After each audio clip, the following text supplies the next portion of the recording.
The new versus returning report is found under Marketing, Marketing Overview, Top Line Analytics, and it lives underneath the Traffic tab.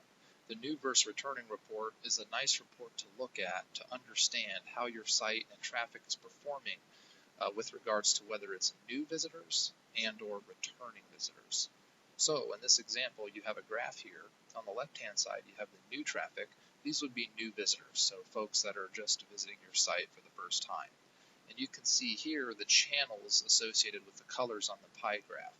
And so in this example, paid, which is the blue piece here, is driving the most new visitors, new traffic to your website. The green is the second most largest traffic driver from a channel perspective, and that stands for organic. So in this example, paid and organic combined are driving most of the new traffic to your website. Over here on the right-hand side, same concept, except for it's broken out by returning traffic. Now in this example, they're exactly the same, and that's simply because I'm using a basic demo account. However, your business may look significantly different. For example, it wouldn't be uncommon to see a lot of returning traffic coming from things like email.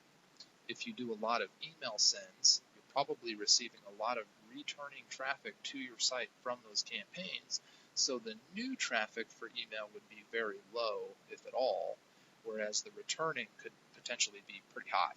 And so that's an example of how you might see some differences here. Now as you scroll down, you can see new visits broken out into these columns here, and returning visits broken out into these columns here. And so then on the left-hand side, you can see each row stands for a different channel, and you can see how each channel performs individually based on whether it's a new visitor or a returning visitor. So for example, paid in this example has a 3.02% conversion rate for new visitors. So when somebody comes to the site from paid for the very first time, they convert at about 3%.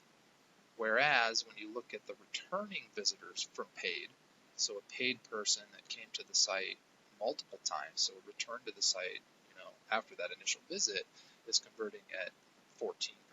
That's a significant difference. So understanding these numbers, I think, is important to truly understanding your conversion funnel.